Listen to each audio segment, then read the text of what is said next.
Bueno, pues muy buenos días a todas y todos. La Universidad Autónoma de Chiapas les da la más cordial bienvenida al ciclo de conferencias La perspectiva de género en las instituciones de educación superior. Agradezco la presencia del doctor Carlos Natarengnanda Yapa, rector de la Universidad Autónoma de Chiapas. Bienvenido, señor rector. Gracias. Agradezco también la presencia de la doctora Lourdes Pacheco Ladrón de Guevara, conferencista en esta mañana. Bienvenida, doctora Lourdes. Gracias por la invitación. Y del licenciado Sergio Serrano Alfaro, encargado de la dirección de la Defensoría de los Derechos Humanos y Universitarios. Bienvenido, licenciado Sergio. Gracias, buenos días a todas y a todos. De igual manera, agradecemos la presencia del personal universitario, de las secretarías, direcciones, coordinaciones, enlaces de género, docentes y personal de las dependencias de Administración Central. Sean todas y todos bienvenidos. A continuación, para dar inicio con el programa, el licenciado Sergio Serrano Alfaro nos dará un mensaje de bienvenida. Le cedo la palabra, licenciado. Muchas gracias, Lupita. Con su venia, señor rector, pues de nueva cuenta, muy buenos días a todos y a todas los presentes en este foro académico. Pues les doy la cordial bienvenida a este ciclo de conferencias, perspectiva de género en las instituciones de educación superior, que de manera coordinada ha instrumentado la Rectoría y la Defensoría de los Derechos Humanos Universitarios con el apoyo de la Coordinación General de Universidad Virtual, ¿sí? Estas acciones tienen como objetivo esencial el de consolidar una cultura de igualdad, de respeto y no violencia en nuestra institución universitaria, ¿sí? Envío un saludo especial a la doctora Lourdes Pacheco Ladrón de Guevara, que con su connotada experiencia en temas en género, pues nos disertará la conferencia inicial. Muchas gracias a todos y a todas. Bienvenidos. Muchas gracias, licenciado Sergio. Y para continuar, tenemos un mensaje a cargo del doctor Carlos Natarengnanda Yapa, rector de la Universidad Autónoma de Chiapas. Le cedo la palabra, doctor. Muchas gracias. Yo me limitaré a, primero que nada, a felicitar los esfuerzos de la Defensoría de los Derechos Universitarios, iniciar este tipo de actividades que son muy relevantes, como trataré de explicar en un minuto más. Quiero, por lo tanto, felicitar al doctor Sergio Serrano y, por supuesto, a la maestra Patricia Guadalupe Palacios, porque son vamos, en su trabajo se nota y es importante hacerlo en estos momentos. De igual manera, quiero expresar mi agradecimiento a la doctora Lourdes Pacheco, Ladrón de Guevara, el hecho de que acepte participar con la Autónoma de Chiapas, ella como destacada investigadora de la Universidad Autónoma de Nayarit, una universidad hermana, con quien el señor rector y yo hemos compartido batallas en el tema de somos universidades que compartimos muchos de los problemas financieros y eso nos ha llevado pues a convivir bastante y a unir esfuerzos en varias de las circunstancias en las cuales hemos tenido que hacer gestiones. Así pues, un saludo afectuoso a toda la comunidad de la Universidad Autónoma de Nayarit. Finalmente, lo que quiero subrayar es un tema muy relevante. El tema del género para nosotros, para la Autónoma de Chiapas, es prioritario. Es prioritario porque decía Ortega y Gasset, la universidad es responsable de transmitir y de asegurarse que los universitarios vivan y asuman las ideas del tiempo. Y una de las ideas más relevantes que tiene nuestra sociedad ahora es la reivindicación de la igualdad entre el hombre y la mujer. Creo que en ese sentido todos tenemos mucho que aprender, todos los académicos y las académicas, los estudiantes, tanto muchachos como muchachas, tenemos que entender que para nosotros es importante partir de que la manera en que hemos venido entendiendo el género es una creación cultural que tiene que cambiar. Nuestra cultura tiene que asumir las cosas de una manera diferente y en ese sentido los esfuerzos de esta mañana nos ayudan a dar unos pequeños pasos en la dirección correcta. Esta universidad se ha esforzado y en ese sentido yo creo que se ha notado la diferencia de la actividad de esta Defensoría de los Derechos Universitarios, porque no queremos que se continúen prácticas de acoso y violencia por razón de género en nuestros espacios universitarios y no los vamos a permitir. Pero yo creo que la mejor política en este sentido es una política de prevención donde la cultura entre todos vaya cambiando y donde la cultura del universitario, el ámbito de la manera como nos vemos los universitarios y las universitarias y cómo nos relacionamos entre sí, cambie de una manera esencial. Y para eso, actividades como la de hoy, pues son muy, muy relevantes. No me resta más que agradecer el apoyo y el esfuerzo de quienes hacen posible este evento y saludar a todos los presentes, a las presentes. Estoy seguro que esto es un paso inicial y que nos encontraremos más en estas actividades. Muchísimas gracias y muy buenos días.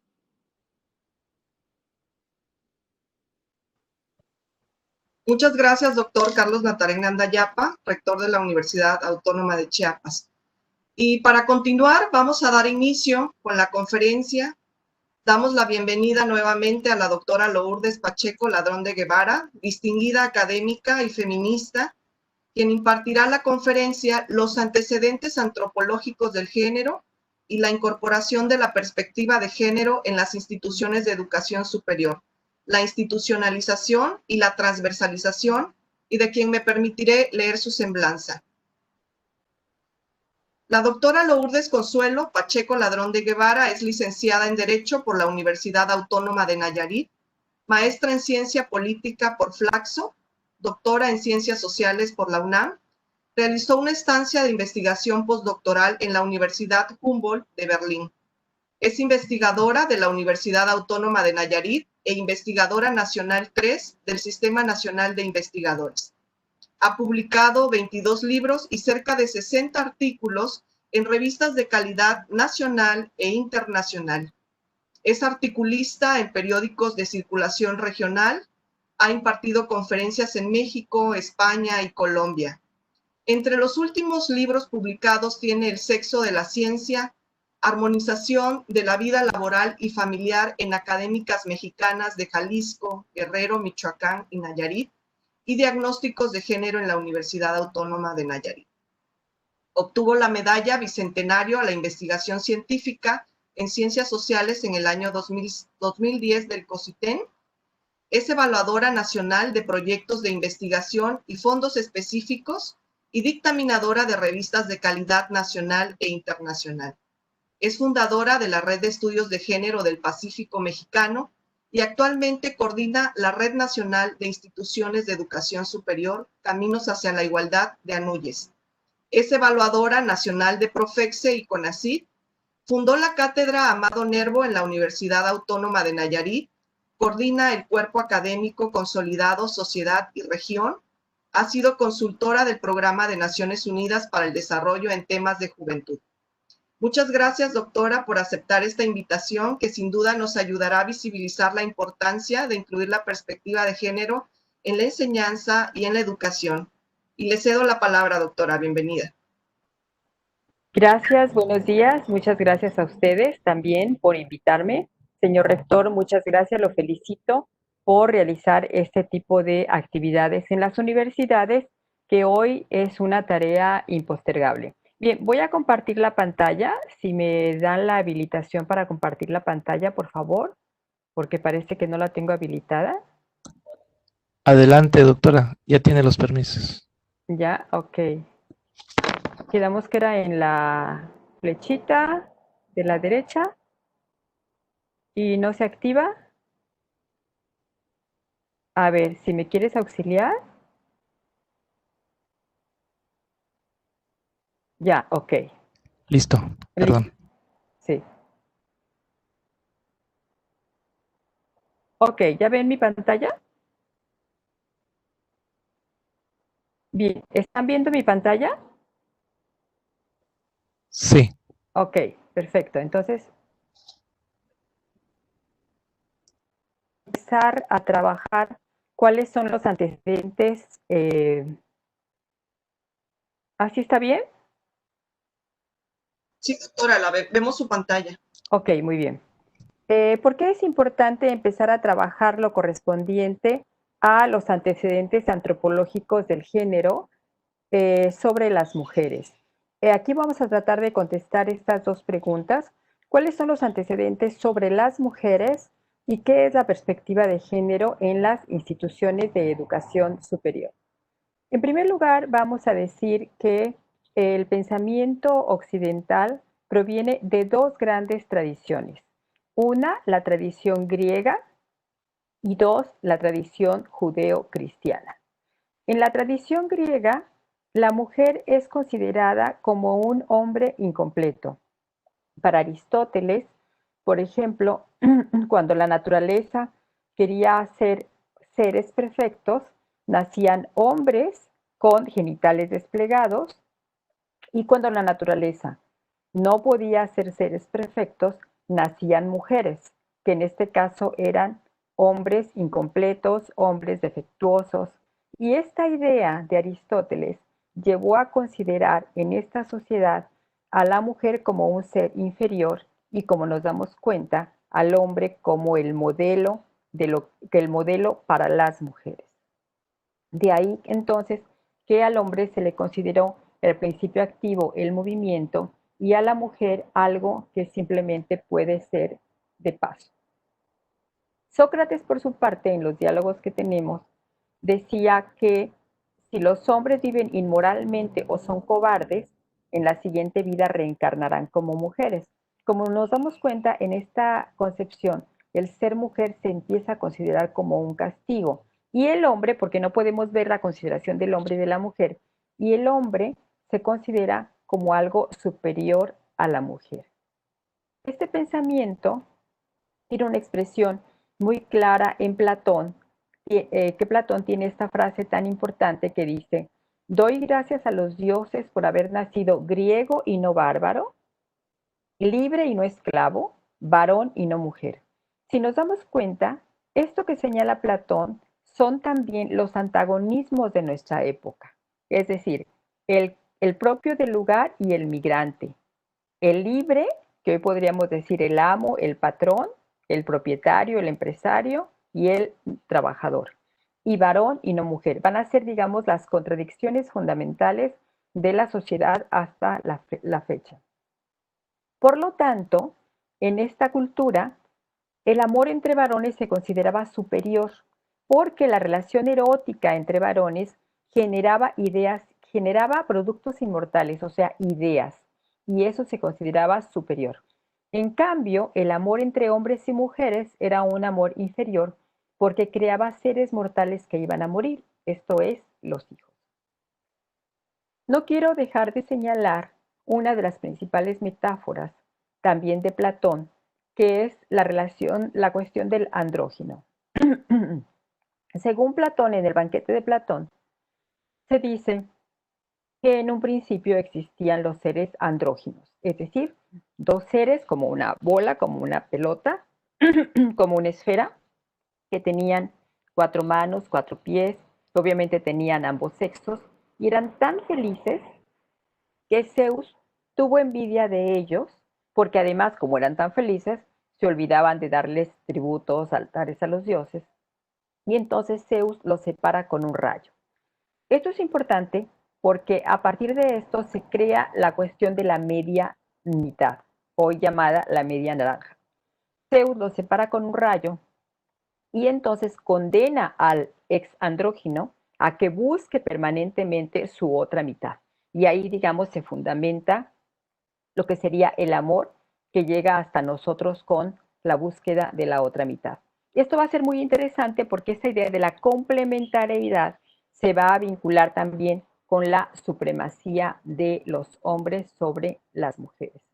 Finalmente, nada más quiero mencionar a un autor, a Pitágoras, que tanto lo admiramos por las matemáticas y demás, para quien el principio bueno creó el orden, la luz y al hombre, y un principio malo creó el caos, las tinieblas y la mujer. Entonces tenemos que también revisar, digamos, a profundidad estos pensamientos. De ahí que, a partir de estas ideas, los varones se van a definir por las características humanas.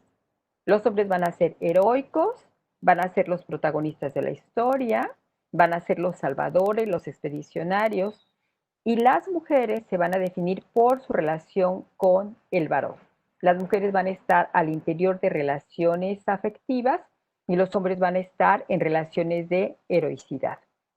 En la cultura griega había una simbolización, que no tengo mucho tiempo para detenerme en esto, sobre las relaciones de las mujeres. Por un lado, podemos decir que había lo que se llamaba las musas, que eran las inspiradoras del arte, la historia, la pintura, y que eran adoradoras del dios Apolo, identificado con el dios de la luz. Y por otra parte, habían las mujeres que se llamaban las bacantes, que cultivaban al dios Baco, que le daban pleitesía al dios Baco, que era el dios del vino, de la alegría, de la juerga, y se les consideraba mujeres solas que con misticismo, alucinógenos y demás hacían fiestas que estaban vinculados a la fertilidad de la tierra. Esto dio origen a las bacanales, que posteriormente se conocieron en el mundo romano, pero podríamos decir que las mujeres como grupo estaban conceptualizadas en dos: las de la luz, que eran las musas del dios Apolo, y las de Baco, que eran las consideradas más dadas a la orgía. También esta cultura generó esta idea de que las mujeres no son dueñas de los productos de su cuerpo. Aquí tenemos un verso de Esquilo donde dice que la madre no es la dueña del hijo, sino que es solamente la nodriza, pues quien fecunda es prácticamente el dueño del hijo. De ahí se va a generar todo el derecho paterno, todo el derecho que hoy llamamos patriarcal, donde otorga a los hombres los derechos sobre, vamos a decir, los frutos de las mujeres. Ahora bien, esta idea, que la dije muy rápidamente, de la mujer inferior, la mujer como un defecto, como un hombre defectuoso, se vincula con otra postura sumamente fuerte para el pensamiento occidental, y que es el pensamiento judeo-cristiano. Para el pensamiento judeo-cristiano, los mitos fundacionales son varios mitos fundacionales. En primer lugar, la primera mujer es aliada del mal. La mujer no solamente es aliada del mal, sino que es el mal mismo. ¿Por qué la mujer es aliada del mal? Porque ella puede escuchar al mal. Y si escucha al mal, entonces ella misma es el mal. Esto puede parecer algo ilógico, sin embargo, está en la base de lo que hoy se piensa que es las mujeres. Porque si no, no podemos entender por qué las mujeres llegan a las universidades o estamos en la sociedad de una manera discriminada, o dónde se basa la discriminación. Bueno, se basa porque la mujer, al escuchar al mal, ¿por qué, digamos, el mal tienta a la mujer y no tienta al varón? Porque en esta concepción judeocristiana el hombre es incorruptible. Adán solamente escucha y sabe la voz y conoce la voz de Dios, el lenguaje de Dios. Pero la mujer conoce el lenguaje del mal y también conoce el lenguaje de Dios, porque si no, no pudiera hablar con Adán. En este caso, entonces, la mujer se considera que ella misma porta el mal. Y el castigo para esto es la necesidad de ser castigada. ¿Y cómo se es castigada la mujer? Es castigada a través de dos mandatos fundamentales. Uno, la conyugalidad forzosa y la maternidad obligatoria. Esos van a ser, digamos, los dos castigos que van a permitir a las mujeres la redención, y todo ello a través de la dominación del varón. El varón se va a convertir en el representante de Dios por ser perfecto, y la mujer tendrá que estar vinculada, dominada, subordinada a este mandato. Este es uno de los mandatos más importantes sobre las mujeres, que en otro contexto también da lugar a las mujeres como constructoras, como identificadas con la culpa de la pérdida del paraíso, que hoy podemos ver también en gran parte de muchas políticas públicas, por ejemplo, donde se dice que las mujeres abandonan a sus hijos por ir a trabajar y por lo tanto los hijos reprueban o se van a las drogas. Todo esto tiene que ver con la culpa asignada a las mujeres como las responsables de conservar el paraíso. El otro mito judeocristiano fundacional va a ser el de la maternidad sin placer. Aquí podríamos ver el mito de la Virgen. ¿Qué es la Virgen? Obviamente es una doncella a la cual se le ha impuesto una maternidad y que ella no se dio cuenta de esta imposición y la tiene que aceptar. Si se fijan, las únicas palabras que dice la Virgen cuando le anuncian que está embarazada, que va a tener un hijo de Dios, ella lo único que dice son palabras de esclava, porque ella dice, hágase en mí según tu voluntad. No dice yo acepto, sino dice, hágase en mí según su voluntad, que son claramente palabras de esclava. Este modelo, vamos a decir, de la violación sagrada, se va a convertir también en un permiso social a la violación. Y lo quiero mencionar así, porque también podemos ver de dónde surge este derecho de los hombres de considerar a las mujeres cuerpos apropiables. Porque las mujeres dejan de tener nombre, dejan de tener profesión, dejan de tener características humanas para convertirse en cuerpos apropiables. Bueno, está muy reforzado por este mito de la violación sagrada que se convierte en uno de los mitos fundacionales del mundo occidental. Todavía hasta hoy se sigue discutiendo si las mujeres son cuerpo, si las mujeres tienen alma. Bueno, eso ya se dejó de discutir, pero durante mucho tiempo se decía que las mujeres no tenían alma, eran solamente cuerpo. Y hoy cualquiera que vaya, por ejemplo, a las clínicas del Seguro Social, podrán ver donde dice salud de la mujer y van a ver que salud de la mujer se considera salud reproductiva. Es decir, las mujeres para la ciencia de hoy siguen siendo también cuerpo. Como dije entonces, este pensamiento judeo-cristiano considera a las mujeres como esta malignidad, pero hay una solución. La solución para esta malignidad de las mujeres es que se sometan a la autoridad. Y aquí quise traer este relato de San Agustín, donde San Agustín dice que la única función de las mujeres es concebir niños, no deben ser educadas ni iluminadas por la educación, y dice lo siguiente: las mujeres deben ser segregadas, ya que son causa de insidiosas e involuntarias erecciones en los santos varones. Es decir, una mujer, por el solo hecho de estar ahí, ya está provocando a los santos varones. Y quise poner aquí esta postura del Premio Nobel de 2001, que casi le quitan el Nobel. Bueno, no se lo quitan porque no se les pueden quitar. Pero este químico dijo que 3 cosas ocurren cuando uno comparte el laboratorio con las mujeres. Dice, primero se enamoran de uno se enamora de ellas. Y siguió diciendo alguna otra barbaridad. Bueno, la Academia de Ciencias donde él pertenecía lo expulsó y creo que dejó su cargo también en la universidad donde estaba. Pero si se fijan, el paralelismo con las ideas es lo mismo. Las mujeres con estar presentes ya están causando problemas a los varones, pero son otra vez esta idea de la naturaleza maligna de las mujeres. Tomás de Aquino, con esta idea de que la mujer es defectuosa y malnacida, resuenan los ecos de Aristóteles. Nada más los traje aquí porque son la patrística.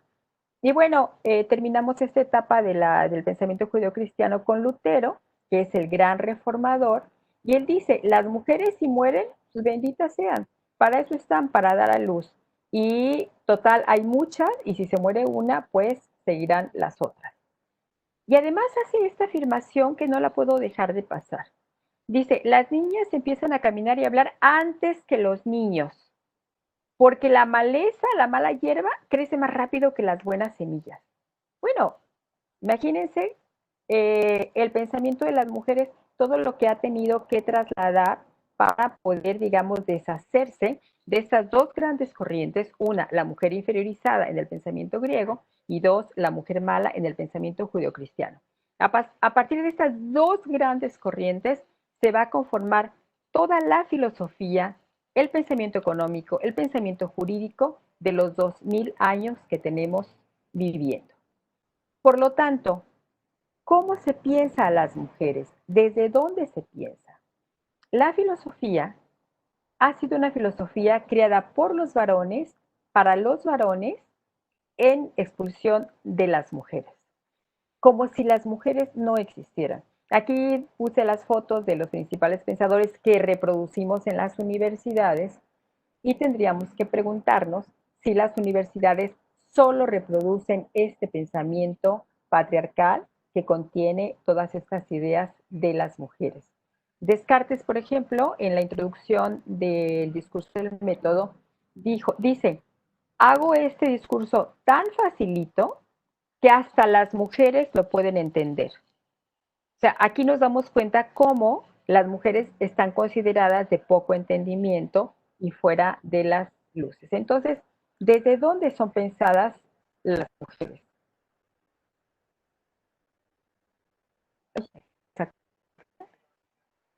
Perdón.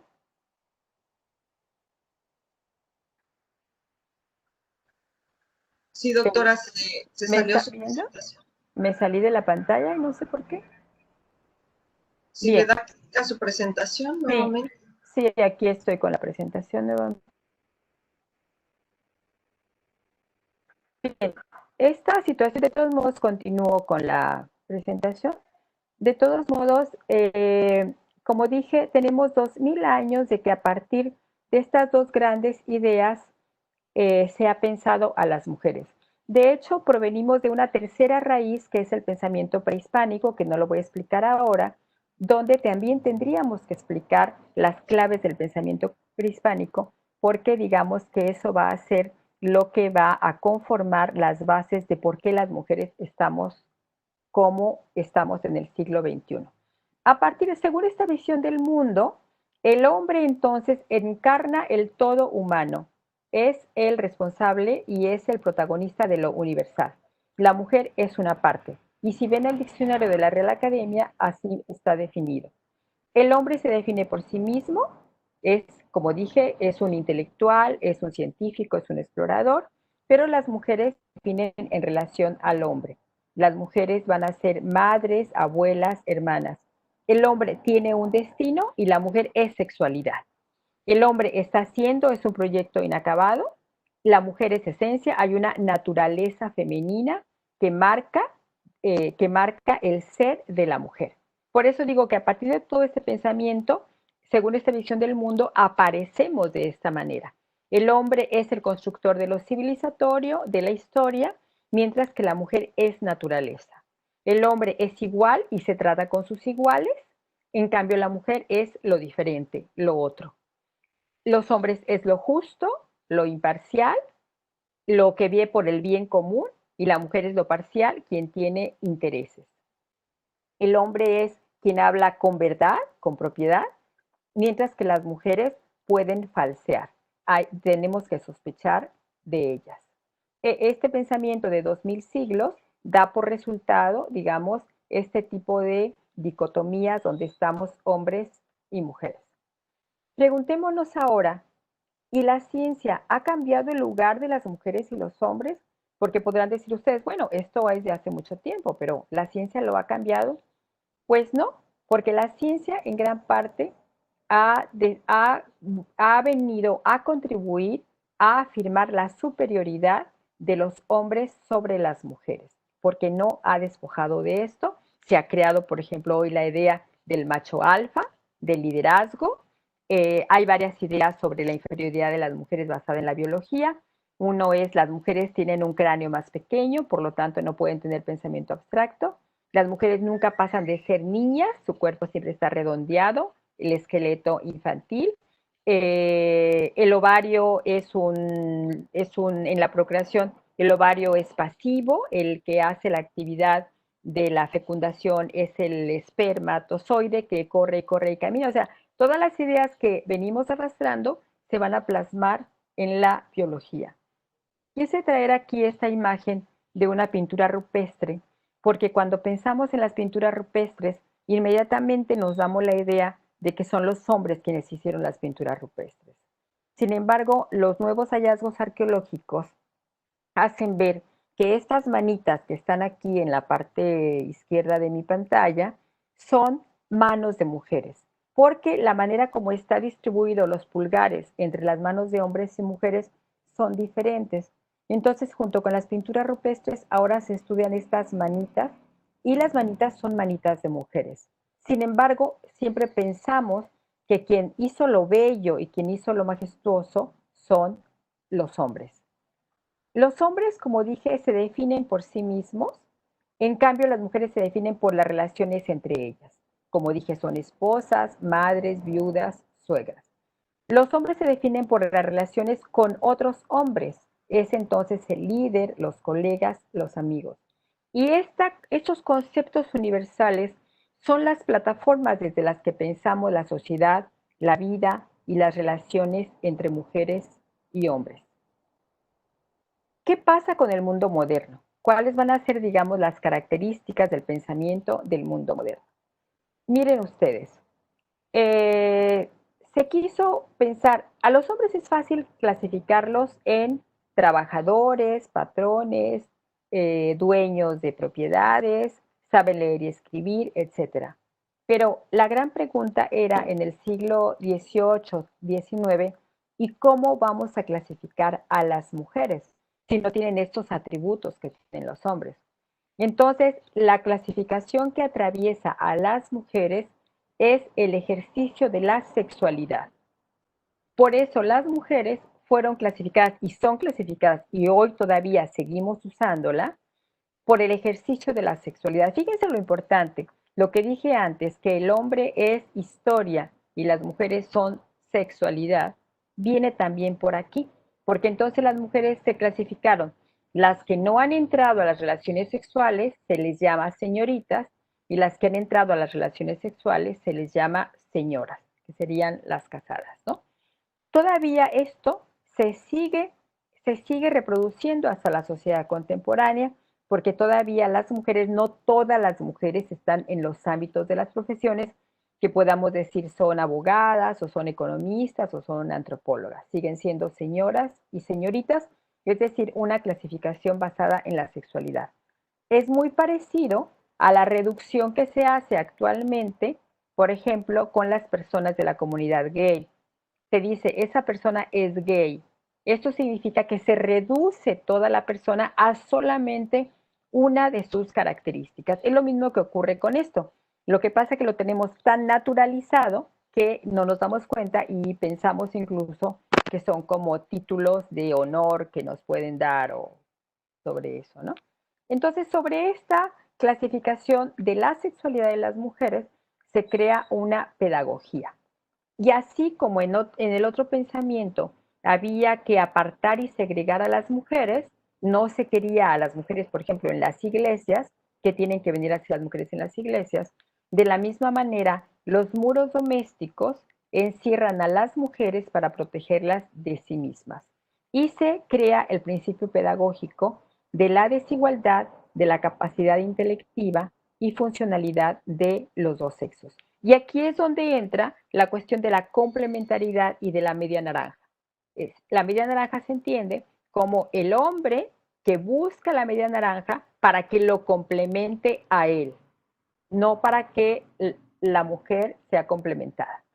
Y bueno, tenemos algunos pensadores que son muy importantes en otros aspectos, pero en este libro, en el origen de la desigualdad entre los hombres de Rousseau, que es uno de los pensadores importantes de la modernidad, dice que efectivamente los hombres y mujeres nacen iguales, pero las mujeres se acostumbraron a estar en la casa y a cuidar a sus hijos. Entonces ahí las vamos a dejar. El hogar se convierte en un lugar presocial, un lugar que no es atravesado por las leyes sociales y es un lugar antes de lo civilizatorio. También Rousseau dice que las mujeres no deben estudiar porque se les quitaría la gracia, en otro momento, el encanto, digamos, en otro momento dice que si las mujeres van a la escuela las tenemos que tratar como igual, y eso no está bien, porque ellas lo que deben aprender es a coser, a cocinar y a ocuparse devotamente, por eso lo subrayé, de la casa, de los hijos y el marido. Y traigo a colación a Rousseau porque es uno de los grandes pensadores del mundo moderno, ¿no? Finalmente, sobre este pensador, quiero decir que para Rousseau, la mujer es la condición de posibilidad de la vida civilizatoria del varón. Sin este ámbito privado, el varón no pudiera hacer lo que hace.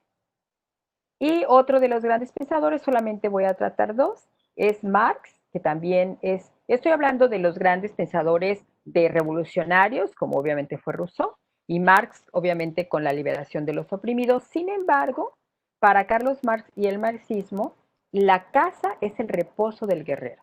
Cuando llega el trabajador de ser explotado en la fábrica, necesita tener una esposa que le devuelva la fuerza que ha perdido para volver a ir a ser explotado. Por eso, digamos, hay tanta complicación con el marxismo. Y bueno, la antropología creó, a través de este autor que estoy anotando aquí, postuló en el siglo XIX, si no mal recuerdo, la idea del matriarcado, que es una idea que actualmente está muy en desuso, porque este autor supuso que si había diosas, por ejemplo, la madre Gea, la diosa Gea en los griegos, y actualmente no se veneraban, eso significaba que las mujeres habían sido vencidas. Sin embargo, no se han encontrado vestigios de que realmente haya un matriarcado, porque el matriarcado no es solamente una matrilinealidad, como ocurre en el patriarcado, sino que el patriarcado tiene una gran cantidad de aspectos que hacen que sea patriarcado, no solamente la patrilinealidad, sino que los valores de los padres, digamos, son los que están en mayor jerarquía que los de las mujeres. Entonces, estos siglos, como dije, estos siglos de pensamiento de este tipo da por resultado que actualmente encontramos a las mujeres dentro de las universidades con estas características. Y las voy a mencionar rápidamente, y no solamente en las universidades, sino en la sociedad. En primer lugar, la desigualdad. La diferencia biológica origina desigualdad. Esto ya lo sabemos. A partir de los datos de la genitalidad, se establece qué es lo que corresponde a las mujeres y qué es lo que corresponde a los hombres. En segundo, la asimilación con la naturaleza, en el sentido de que la naturaleza debe ser dominada porque es imprevista, es caprichosa, y esa misma asimilación se hace con las mujeres porque las mujeres, de acuerdo con la biología, no obedecen a la razón, sino que tienen ciclos hormonales a los cuales obedecen. Hoy es común encontrar que nos digan, por ejemplo, que hay una determinación hormonal, es que las hormonas determinan que las mujeres hagan y tales cuestiones. Todavía se sigue pensando al cuerpo de las mujeres a partir de la asimilación con la naturaleza. La subordinación aquí se trata de que la mujer tiene una dependencia emocional, biológica y económica de los varones. Y estamos hablando sobre todo de la relación conyugal. La opresión es quizá la más fácil de entender porque es esta cuestión cómo las mujeres están atrapadas o estamos atrapadas en proyectos de vida que no tienen que ver con deseos propios. O más bien preguntémonos, ¿cómo se generan los deseos de las mujeres? ¿Una mujer puede desear conquistar el Everest? Bueno, tal vez hoy, pero generalmente las mujeres, los deseos que les son incorporados, por decirlo así, son los deseos de la maternidad y la conyugalidad. La otra condición es la falta de poder. Obviamente las mujeres no tienen poder, no mandan, no pueden tener poder porque han sido objeto de poder. Esto lo podemos ver muy fácilmente en las políticas públicas. A principios del siglo XX, bueno, a mitad del siglo XX, Uno de los problemas fundamentales de México era que no se tenía suficiente población. Entonces, en esa época se dijo que las mujeres tenían que hacer patria teniendo más hijos. Recuerdo todavía, bueno, no recuerdo, pero aquí en mi ciudad hay monumentos a la madre, donde la madre tenía 7, 8 hijos. Mi abuela tuvo 16 hijos, mi madre tuvo 8, y podemos ver ahí cómo va la cuestión de las generaciones. Sin embargo, en la década de los 70 se hizo otro diagnóstico en el país y entonces se dijo que el problema de México era la sobrepoblación y entonces se generó una política de la familia pequeña. Esto es, las matrices de las mujeres pueden ser puestas como objeto porque las mujeres no son tomadas en cuenta para las decisiones que les corresponden. A eso se refiere las mujeres como falta de poder. Y, como dije anteriormente, la conyugalidad y la maternidad como ejes de la identidad. Se tenga conyugalidad o no se tenga, es un eje de identidad. Se sea madre o no se tenga, es un eje de identidad. Yo podré ganar premios científicos, podré dar conferencias internacionales, pero generalmente la identidad que se me va a exigir va a ser, y tiene hijas, y crió hijas, y tiene todo eso. Bueno, tengo 3 hijas, afortunadamente. Y todo esto está enmarcado en 2 ejes importantes, que es la violencia sobre las mujeres como una amenaza permanente y la discriminación. Por todas estas condiciones, las mujeres somos discriminadas. Ahora bien, aunque este trabajo no trata de ver la condición masculina, de cualquier manera tengo que hacer referencia a estos 2 siglos, a estos milenios de construcción de pensamiento. ¿Qué ha dado acerca de la condición masculina? Bien, ha dado en primer lugar la supremacía, los varones como el modelo de definición de lo femenino y de todo lo existente. La heroicidad como una postura del varón que, así como anteriormente se consideraba Prometeo, el sujeto civilizatorio, el sujeto que puede ser el héroe cultural, hoy se considera que esta heroicidad se traslada al explorador, al científico, al jefe, al gerente. Los liderazgos de las organizaciones universitarias o empresariales están basadas en el hombre como el héroe. Ya no se puede ir a descubrir nuevos continentes, pero sí se puede ser líder de una gran empresa, y ahí está la heroicidad. De hecho, en otro estudio que estamos haciendo para universidades mexicanas, estamos viendo cómo se construyen los liderazgos al interior de las universidades, tanto de hombres como de mujeres. El poder. El poder es una característica de la condición masculina porque el hombre enseñorea, desde el mandato bíblico de que todo esto es tuyo y ponle nombre, hasta el poder actual. Por ejemplo, cuando se le otorga el voto a las mujeres en 1955, antes de hacerlo, el presidente de la República dice que se tiene que capacitar a las mujeres para ejercer el voto. Sí, pero cuando se dio el voto a los hombres, nadie dijo que se les tenía que capacitar a los hombres para ejercer el poder, como si los hombres nacieran por tener cuerpo de hombres, ya tuvieran la posibilidad de ejercer el poder. La otra característica de la condición masculina es que el hombre ha sido construido como un sujeto pertinente. Es el sujeto pertinente para la ciencia, para la literatura, para la política. La literatura que hacen los hombres es literatura universal, la literatura que hacen las mujeres es literatura femenina.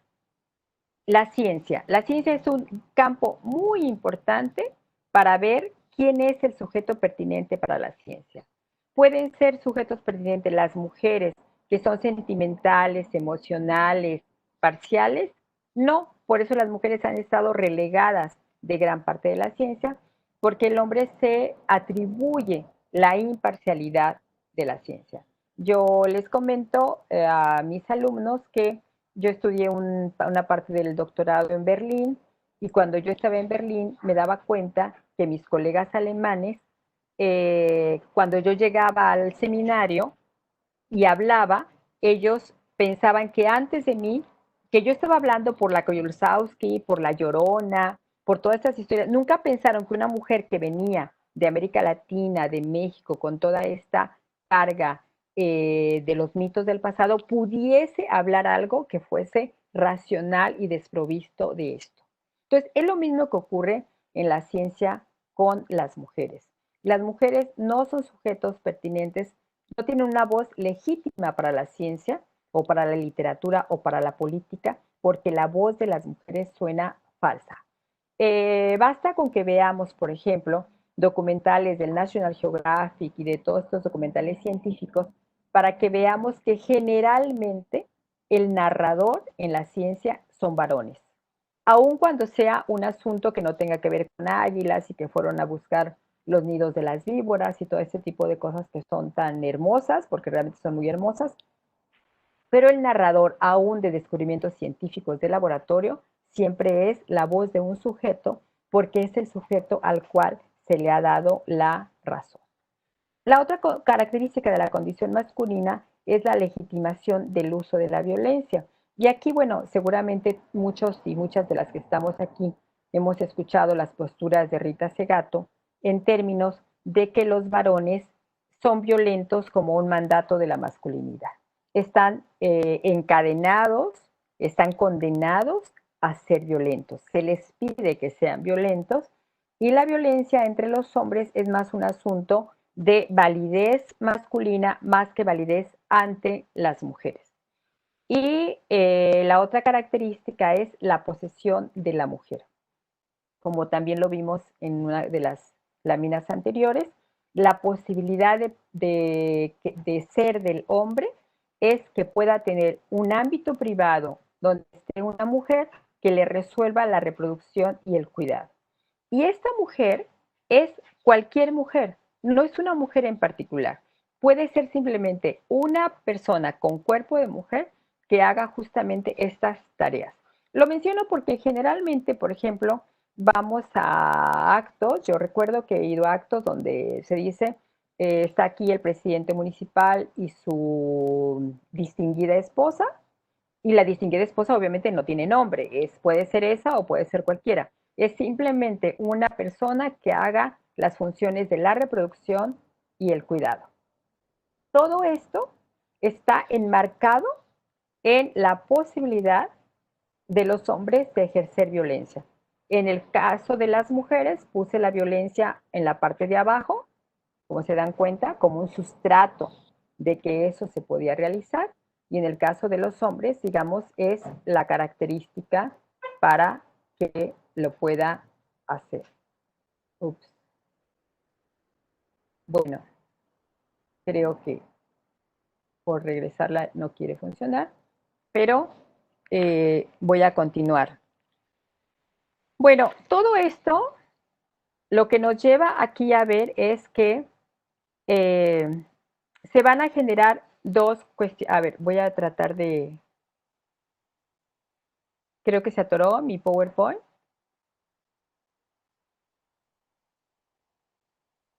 Me voy a salir y voy a tratar de entrar de nuevo, ¿de acuerdo? Ok. Sí, porque la regresé y ahí ya se atoró. Ya no supe qué hacer.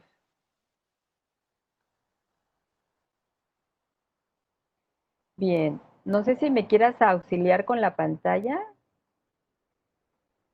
porque ya no quiere hacer nada más. Claro, doctora. ¿Qué diapositiva se quedó, perdón? 22. 22. Si Ok. quieres por ahí, me salgo de... Si quieres, sácame de esto y tú la continúas. Sí, yo la continúo Ajá. y... Bueno, permítame tantito, doctora. Sí. Voy a empezar a presentar. Ajá.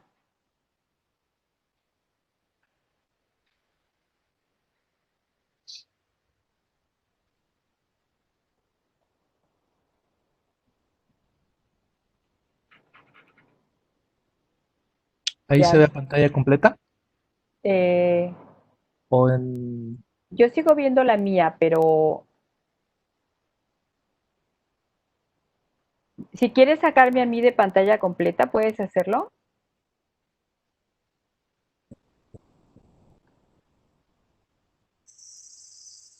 Sí, déjame ver, doctora.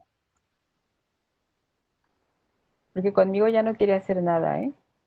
Sí, de hecho ya tengo el permiso de presentador. Voy a Ajá. empezar a presentar el PowerPoint Ujú. y ahí debería de verse. Ok, yo no veo nada y yo me congelé. Solamente estoy oyendo lo que tú dices. Sí. Entonces, Ahí está la diapositiva 22. ajá. A ver, ¿qué hago yo? Porque yo estoy congelada y ya no veo absolutamente nada.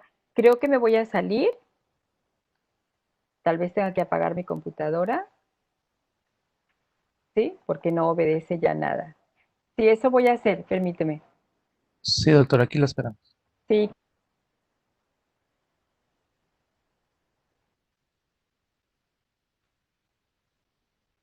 Una disculpa por las cuestiones técnicas, pero todo el equipo de Universidad Virtual está también colaborando con nosotros para que esto sea mucho mejor. Gracias por la espera. Maestra Guadalupita, Guadalupe, ¿sí se puede ver lo que estoy viendo? Lo que estoy presentando, perdón. Sí, ingeniero, sí se ve, ¿Y a aunque pantalla completa o así dividido? está dividida la pantalla. Ok, déjame ver entonces aquí. bien, aquí estamos de nuevo en la presentación. ¿De acuerdo? Aquí están viendo.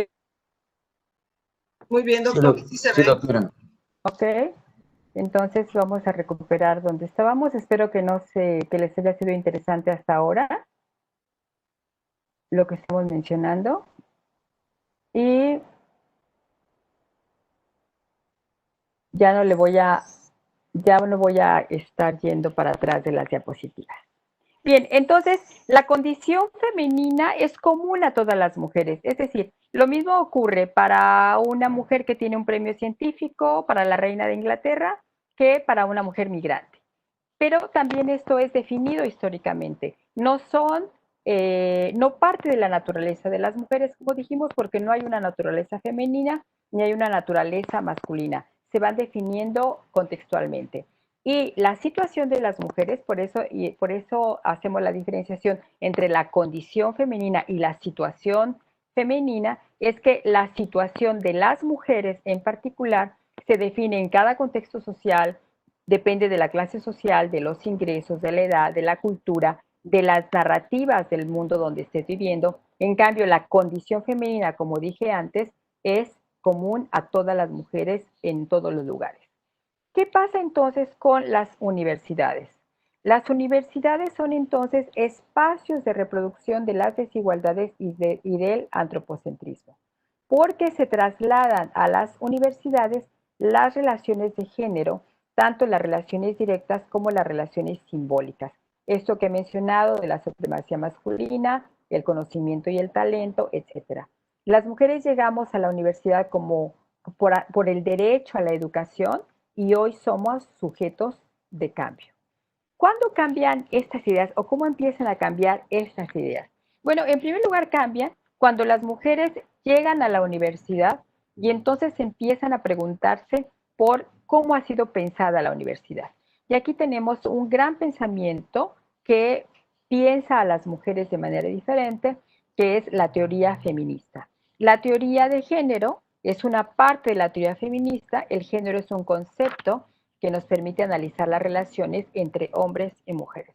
La teoría feminista, vamos a decir, es una teoría teórica, por así decirlo, pero la característica que tiene la teoría feminista es que al mismo tiempo que es una teoría, tiene una agenda de acción.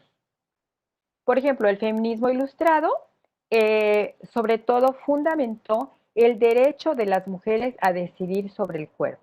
No pedía, no anulaba el matrimonio, solamente quería tener derecho a decidir con quién se casaban y el derecho a la educación.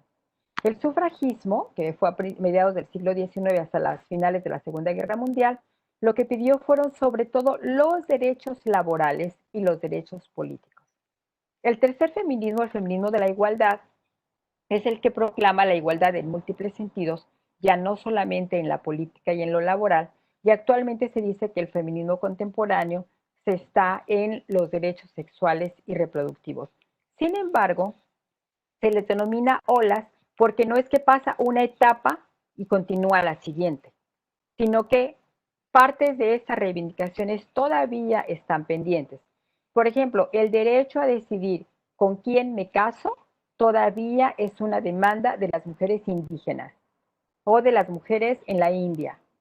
Es decir, no todas las mujeres han obtenido el derecho a decidir con quién me caso. Hoy, en la cuarta ola, en otras sociedades, está en el derecho de no me caso y no pasa nada, pero no todos los derechos se van cumpliendo, como en el caso, vamos a decir, de los derechos masculinos, por decirlo así, vamos a decir el derecho a no ser esclavo. Se supone que hoy no hay esclavos en ninguna parte del mundo, aun cuando metafóricamente podamos pensar que ciertos tipos de trabajo son esclavos, pero la figura como tal del esclavista ya no existe. Sin embargo, tenemos todavía hoy sociedades donde las mujeres no pueden decidir con quién casarse. Entonces, la teoría feminista va a ser una teoría que piensa a las mujeres desde lugares diferentes a cómo fueron pensados en los 200 años de pensamiento, como dije antes, de las bases griegas y judeocristianas. ¿Qué se hace qué pasa entonces con las universidades? ¿Qué tenemos que hacer? Primero, hay un marco normativo internacional que no me voy a dedicar a verlo, un marco normativo nacional donde se le da a la Secretaría de Educación Pública el mandato para que desarrolle programas educativos en todos los niveles. Y a partir de esto, a partir del año 2010, si no me equivoco, el Estado mexicano ha tenido que hacer políticas de equidad que hoy se llaman políticas de igualdad para las universidades a través de los PIFI, los PFESEL, hoy el PROFEXE, donde se instrumentó el PROGES 3, que es un PROGES para la equidad y hoy PROGES para la igualdad, donde nos han pedido a las universidades distintos tipos de políticas y proyectos. Con todo ello, lo que se pretende son dos cosas. Uno, la institucionalización y dos, la transversalización. Y hoy le vamos a agregar la paridad en las universidades. ¿Qué es institucionalizar? Lupita, por favor, me dicen hasta qué horas puedo hablar, por favor. La institucionalización es incorporar los valores de igualdad, de no discriminación, de derechos humanos en los documentos básicos, el programa de desarrollo institucional, en el modelo educativo, en la normatividad de las IES, en las políticas y prácticas, pero no solamente como declaraciones, sino como una transposición de las normas. Es decir, que esas declaraciones realmente estén en las normas. Por ejemplo, en mi universidad, el único momento en que el contrato colectivo de trabajo habla de las mujeres es cuando habla de las madres. Las madres tienen derecho a permisos por bla, bla. Fíjense cómo la concepción de que las mujeres trasladan las relaciones personales y son definidas por ello. Entonces, tenemos que revisar los contratos colectivos, los reglamentos, las políticas, para ver cómo estamos ahí incluyendo a los hombres y a las mujeres. ¿Sí?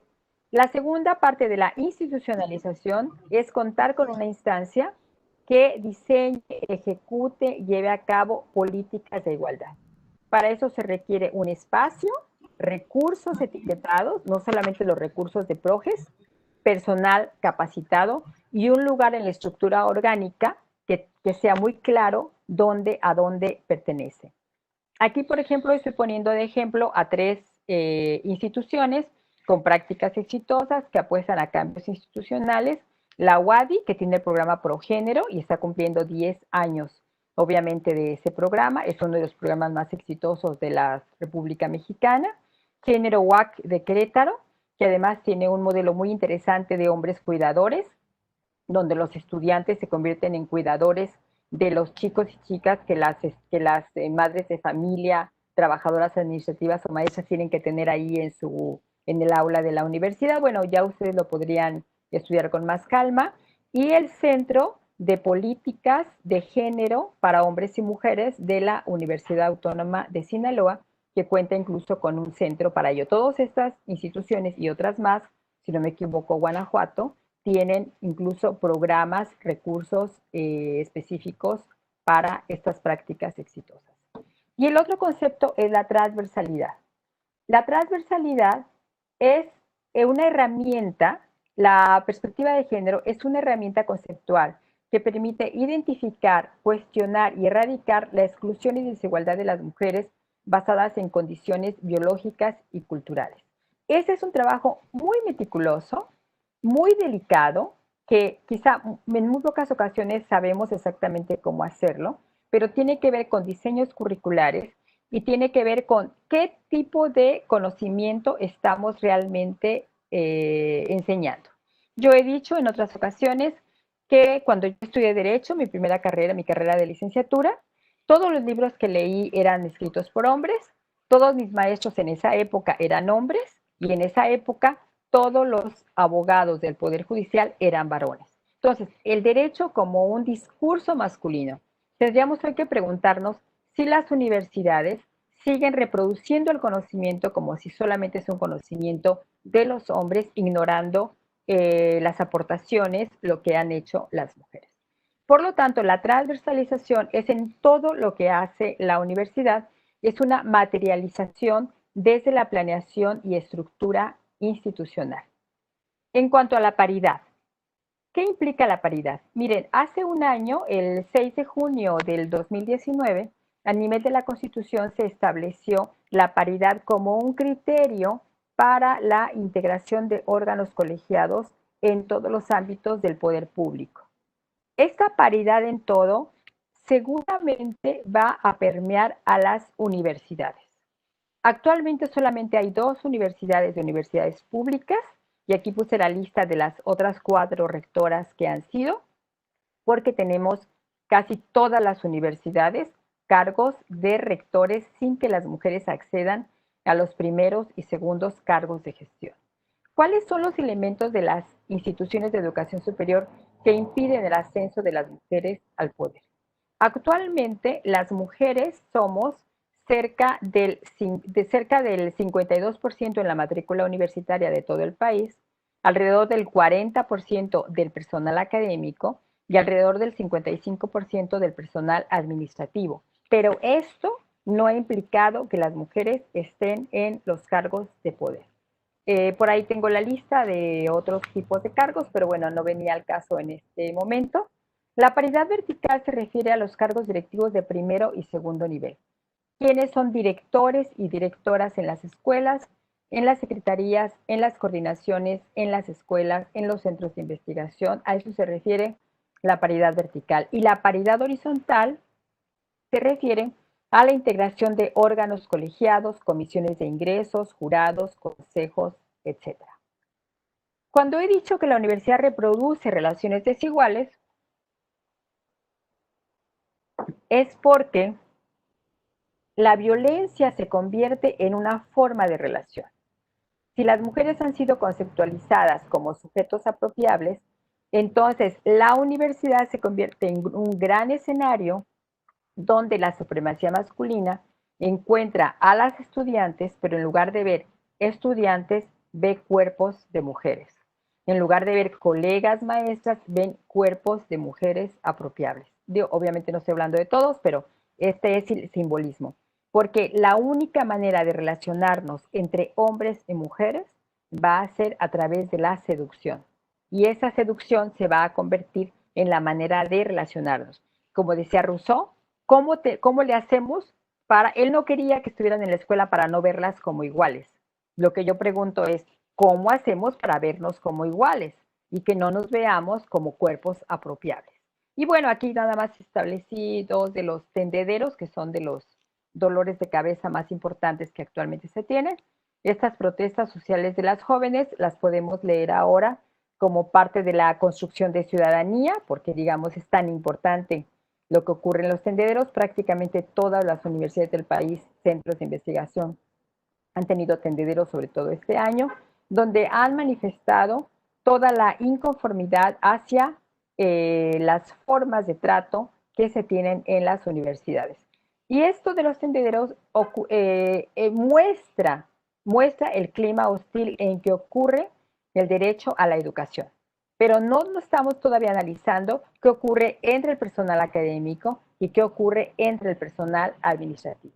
Hoy solamente las estudiantes están poniendo esto en la plataforma. ¿Cómo han respondido las universidades? Bueno, generalmente no hay respuestas institucionales. Las respuestas institucionales son muy poco adecuadas. Casi ninguna universidad tiene, digamos, órdenes de protección a las jóvenes o formas de protegerlas. Casi todas han dado una solución penal acusatoria, cuando me parece que el asunto de los tendederos lo tenemos que ver con otros ojos, lo tenemos que ver más bien como una protesta social de las jóvenes, un malestar, están señalando un malestar sobre los climas que existen en la universidad. Y bueno, si gustan, después hablamos específicamente sobre esto. Bueno, quisiera dejar aquí la presentación porque nosotras, la Red Nacional, tenemos políticas de acción para 9 ejes específicos que ya se han divulgado a través de ANUYES a los rectores, y si no, yo con mucho gusto se los hago llegar, porque creo que ahorita me entretendría demasiado viendo cada uno de las políticas de acción en cada una de los ejes que estamos trabajando, ¿no? Pero los ejes que tenemos para acción y que por ahí tendría que ir tanto la institucionalidad como la transversalidad, son la armonización de normatividad en las IES, que como dije es una transposición de las normas, la institucionalización, la transversalización, la conciliación trabajo-familia con corresponsabilidad, la información, las estadísticas desagregadas por sexo, la incorporación del lenguaje incluyente, la sensibilización e información en perspectiva de género, sensibilización y formación para capacitar, la atención y prevención de la violencia, que es generalmente lo que se lleva, generalmente lo que es la atención de género, y los estudios de las relaciones de género en las universidades, porque sabemos que si se tienen buenos diagnósticos, a partir de los diagnósticos se podrán establecer políticas para solucionar brechas de género, desigualdades, discriminaciones, etc. Entonces, si gustan, aquí dejo mi presentación para dar lugar a preguntas y respuestas.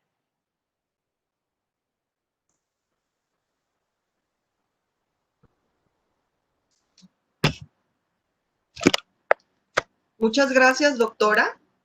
Gracias por su participación y vamos a dar paso al espacio de preguntas o comentarios. Y quisiera comunicarles a todas y todos los asistentes una recomendación, que al abandonar el evento les aparecerá una encuesta, la cual esperamos pueda ser contestada y enviada. Si gustan, tenemos un chat en la pantalla para que las personas que quisieran participar puedan escribirnos acá y les cedemos la palabra.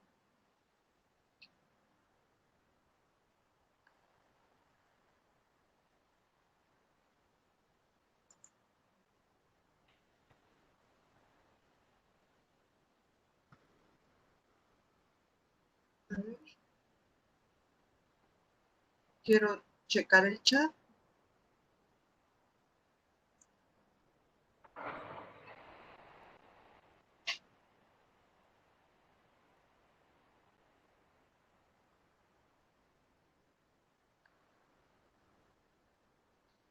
Doctora, tenemos una pregunta de Norma Victoria Flores. Dice, ¿buscamos igualdad o equidad en la universidad? Bueno, buscamos igualdad.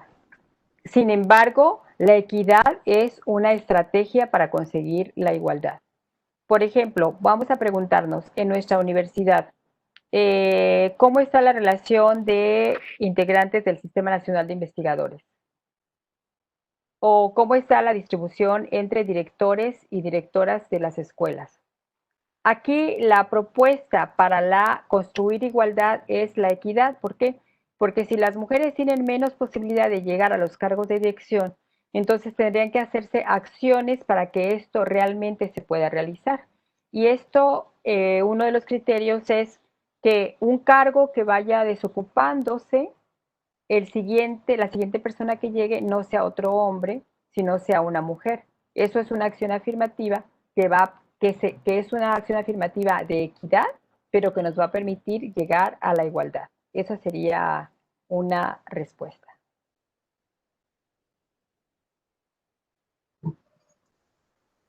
Ok, doctora, muchas gracias. También la maestra María del Carmen Vázquez pide la palabra. Ingeniero, si le pudieran abrir el micrófono, por favor. Ya está. Muchas gracias. Adelante, maestra Mari Carmen.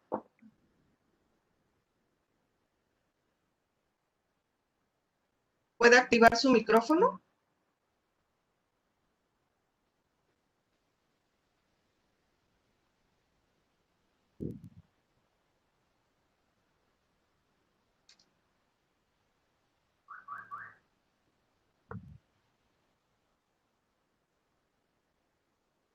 ¿Sí nos escucha, maestra Mari Carmen?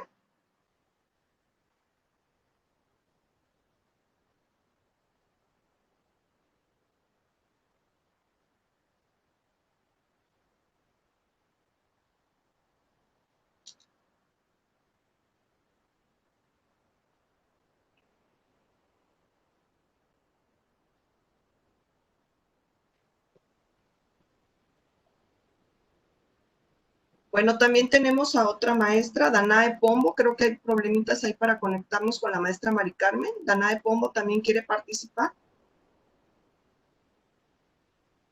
Y la doctora Diana Lisbeth Ruiz Rincón. ¿Qué tal? Muy buenas tardes. Muchas gracias por darme. Bueno, estoy muy agradecida primero por estas actividades porque siempre son sumamente enriquecedoras. En el caso personal, yo trabajo en la Facultad de Humanidades, en la licenciatura en Comunicación, y en Comunicación tenemos desde hace ya varios semestres una materia optativa que es de Género y Comunicación, que nos ha funcionado muy bien, pero que sí hemos visto mucha resistencia tanto de parte de las y los estudiantes como de parte de las y los docentes, ¿no? Parece que estos temas pues son todos muy mal vistos porque pareciera que son importantes, ¿no? Así se perciben. Sin embargo, pues un grupo de catedráticas especialmente hemos apostado por esto, por la perspectiva de género. Estamos haciendo trabajo de este tipo, pero sí nos gustaría proponer, o sí nos gustaría, siempre hemos estado pensando que es importante que todas las facultades pues tengan una especie de proyecto que se pueda trabajar a lo mejor a través de las mismas materias. Nosotros aquí en la universidad tenemos cursos de inducción y hemos pensado que podría funcionar a lo mejor alguna especie de curso, de plática, algo en los cursos de inducción que pudiera empezar a introducir a las y los estudiantes en estas temáticas, porque de verdad hemos naturalizado tantas cuestiones, tantas situaciones. Cuando ya vemos estos temas, pues parece que están de más o pareciera que no son importantes. ¿Usted considera que las universidades tendrían que empezar a tomar estas acciones? Sí, mira, muchas gracias por la pregunta. Y sí, efectivamente, uno de los éxitos, por ejemplo, de la Universidad Autónoma de Yucatán es justamente el hecho de que todos los estudiantes y todas las estudiantes al entrar a la universidad tienen un curso de igualdad. Y este curso de igualdad lo queremos, digamos, promover en todas las universidades. ¿Por qué? Porque es efectivamente, como tú dices, se minimiza las relaciones como si solo le correspondiera a las mujeres, pero atiende a las relaciones de género. Al menos, y esto para lo que el señor rector estaba diciendo, al menos para que las estudiantes puedan saber identificar cuando están en una situación de acoso, cuando están en una situación de violencia y puedan tener recursos para ello. Otra cuestión importante, yo hace aproximadamente 5 años empecé a dar clases en una universidad norteamericana que me invitaron, pero me llamó la atención que antes de empezar el curso, antes de que me dieran el contrato, tuve que dar un curso sobre acoso y hostigamiento. Cualquier maestro que se le hace un contrato en esa universidad tiene que pasar un curso referido a ética, donde está acoso y hostigamiento. Entonces ahí ese tipo de cuestiones de que no puedes mirar a las alumnas o a los alumnos, no puedes tocarlos, no puedes tomarles fotografía, no los puedes citar fuera de espacios de trabajo. Siempre que estés dando una asesoría o tutoría, no cierres el cubículo. O sea, ese tipo de cursos son sumamente importantes y tenemos que empezar a instrumentarlos en toda la universidad, casi como requisitos para continuar trabajando, y es parte de la sensibilización y capacitación para la igualdad que yo estaba mencionando, porque las relaciones de género atraviesan todos los espacios donde estamos hombres y mujeres. Hasta la fecha, por ejemplo, no hemos querido certificarnos en la norma 025 de la Secretaría del Trabajo, porque la norma 025 solamente ve relaciones laborales, pero las universidades son más que relaciones laborales. Y entonces, efectivamente, una de las cuestiones, una de las prácticas exitosas que se tienen que hacer en las universidades es que todo el estudiantado, al llegar a la universidad, tenga un curso en igualdad de género, donde una parte importante se refiere a acoso y hostigamiento, otro curso igual para todo el profesorado y otro curso igual para todo el personal administrativo. En determinadas investigaciones que se han hecho sobre seguridad en las universidades, se ha visto que uno de los personales, un personal que se ve con mayor desconfianza por parte de estudiantes, es el personal de seguridad y de mantenimiento. Entonces, tal vez tenga otros nombres en tu universidad, pero por eso debe permear todas las categorías. Gracias. Muchas gracias, doctora. También nos pide la palabra Raúl Alejandro Calleja. Ingeniero, si pudiera abrirle el micrófono, por favor.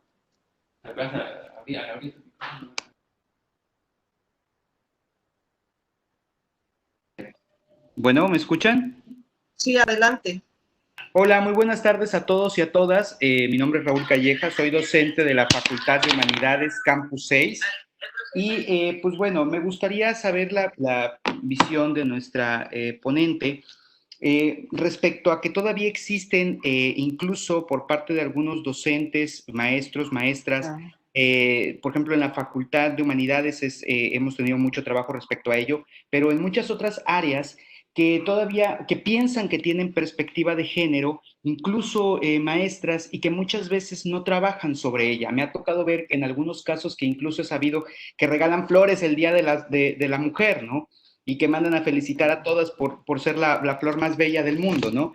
Entonces, ¿cuál sería el reto o cuál sería la recomendación para que nosotros desde esta parte institucional podamos empezar a implementar como medidas más concretas que nos permitan a nosotros tener justamente una perspectiva de género institucional? ¿O qué recomendaciones haría específicamente a la Universidad Autónoma de Chiapas para que pueda tener estos recursos ya desde una perspectiva transversal en todos los planes de estudios y en la parte administrativa? Gracias, maestro. Sí, efectivamente creo que confundimos muchas cosas. Mira, voy a decir, cuando dejemos de ver a las mujeres de manera diferenciada, a ver, voy a poner una anécdota, creo que eso ilustra más.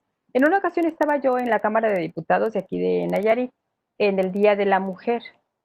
Cuando el diputado se levanta a darnos la palabra o a inaugurar, no recuerdo qué, él dijo: me da mucho gusto compartir este presidio con mujeres que además de bellas, inteligentes. Fíjate, era Día de la Mujer. Todo el mundo le aplaudió. Cuando me levanto yo, que era la que iba a hablar, le digo: me da mucho gusto compartir este presidio con hombres que además de feos, talentosos.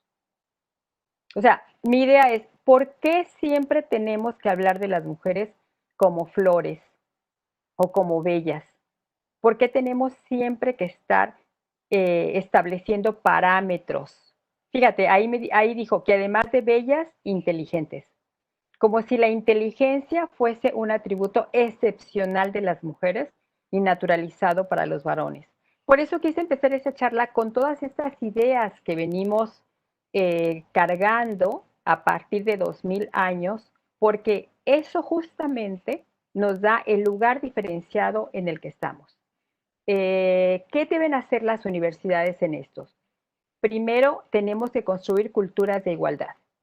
Y culturas de igualdad tiene que partir de buenos diagnósticos donde dónde estamos las mujeres y dónde estamos los varones, qué corresponde a unos, qué corresponde a otros. Y me parece que hay programas específicos que podemos llevar a cabo. Por ejemplo, cuando damos apoyos a mujeres, a estudiantes que son madres solteras, podemos empezar a cambiar el concepto de madre soltera, porque madre soltera viene a ser un estigma de una madre de alguna manera defectuosa, de una madre que fue abandonada. Entonces, podemos cambiar esos términos por madre por decisión propia o maternidad individual, crianza individual. Tenemos que empezar incluso por cambiar los conceptos en los que estamos. Pero estoy de acuerdo contigo en que en ocasiones la perspectiva de género se confunde con felicitar a las mujeres simplemente por ser mujeres y no por ver cuáles son las actividades que se hacen y cuáles son las condiciones en las que se hacen esas actividades. Muchas gracias. Muchas gracias, doctora. Y cedemos la palabra. Tendremos 3 participaciones más porque el tiempo ya no nos va a permitir poder escuchar a todas, que son varias las personas que están interesadas en participar. Nos pide la palabra la doctora Diana Lisbeth Ruiz Rincón. Por favor, ingeniero.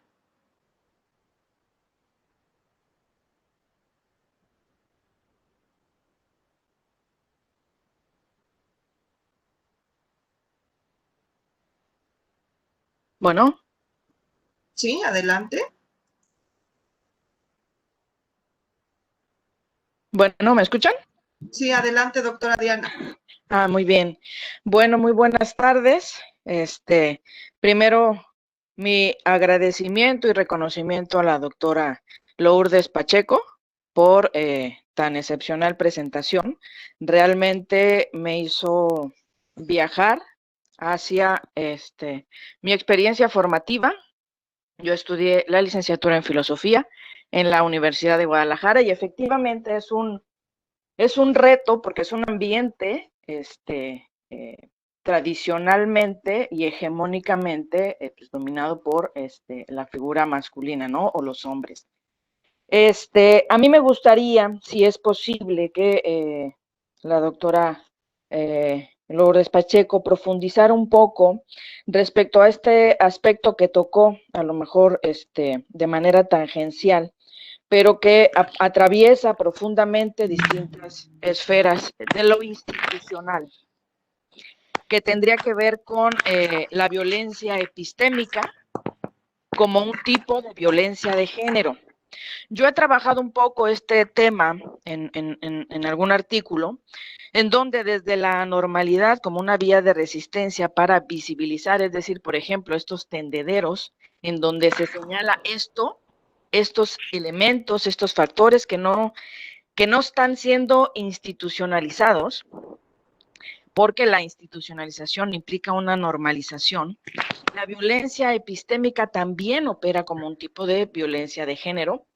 Vaya, por ejemplo, cómo desde, digamos, colocados desde el umbral de lo institucional, cómo normalizar.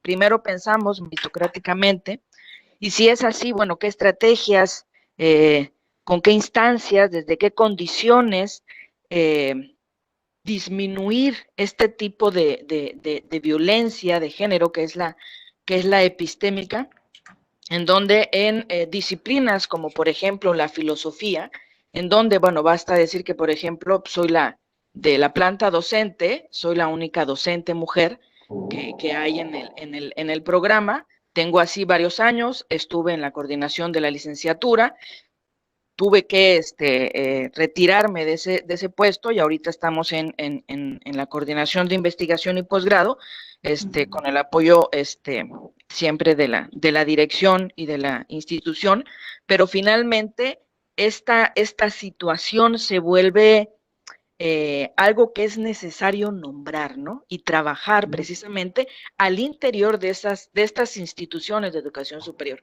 Por eso me gustaría, si fuera tan amable, de, no sé, dar algún tipo de luz al respecto. Gracias. Sí, muy bien. Gracias, maestra Diana.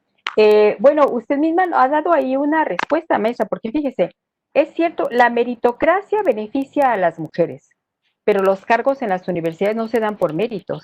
Las mujeres tenemos suficientes méritos. Imagínense todas las mujeres que tenemos posibilidad de llegar a la rectoría, tenemos SNI, tenemos credenciales académicas, etcétera, y simplemente no llegamos.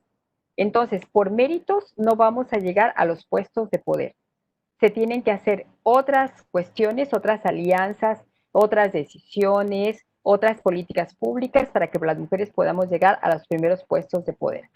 Segundo, en cuanto a la paridad horizontal, que es lo que entendí en cuanto usted dice, la planta de filosofía es una planta de varones, solamente hay una mujer, bueno, pues obviamente eso muestra una profunda desigualdad en esa planta. Lo que tenemos que hacer es, no, así como una política de esta universidad, no seguir contratando hombres filósofos. Ahora tenemos que contratar filósofas. ¿Por qué? Porque tenemos que lograr un equilibrio. Ahorita no tenemos ni siquiera el 30%, como aparentemente se tiene en otros lugares. Si no, es claro que el pensamiento masculino se seguirá reproduciendo a sí mismo. La ciencia, y generalmente la ciencia, la política, la literatura, han sido como una cancha de fútbol. Las reglas están hechas para los cuerpos de los hombres, para las masas musculares de los hombres, la cancha, el espacio y las reglas están hechos para los hombres. Si las mujeres queremos entrar a la ciencia, queremos entrar a jugar fútbol, tenemos que cumplir esas reglas. Pero eso, ¿qué implica? Que implica obviamente que no se toman en cuenta las características de las condiciones de las mujeres. Y no es porque yo traiga aquí al cuento la cuestión de la maternidad, la lactancia y parir a los hijos, sino porque estas actividades de gestar, parir y lactar junto con los cuidados se convierten en los principales obstáculos para que las mujeres tengan acceso a un desarrollo profesional decente. Esto mencionado por las Naciones Unidas. ¿Qué pasa hoy, por ejemplo, en el confinamiento? En el confinamiento las mujeres hemos traído lo público a lo privado. Y el día de ayer estaba leyendo un artículo en Nature, si no me equivoco, en el cual se dice que actualmente, después de 3 meses de confinamiento, aumentaron los papers postulados por los hombres a revistas científicas en detrimento del igual número que hace un año establecieron las mujeres científicas. ¿Por qué? Porque el confinamiento se viene a establecer sobre las desigualdades que ya tenían las mujeres. Esas son las realidades en las cuales trabajamos. Por lo tanto, la universidad tiene que tener políticas claras, incluso podríamos pensar políticas afirmativas para que más mujeres estén tanto en los órganos colegiados como en las plantas académicas. Gracias.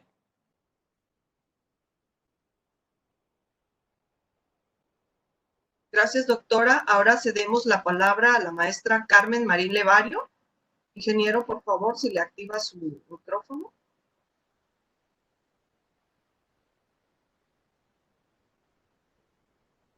Maestra Guadalupe, no tiene micrófono habilitado la maestra Carmen Marín. ¿No? No. Ok. Esperamos entonces. La siguiente participación es del licenciado Enrique Pimentel.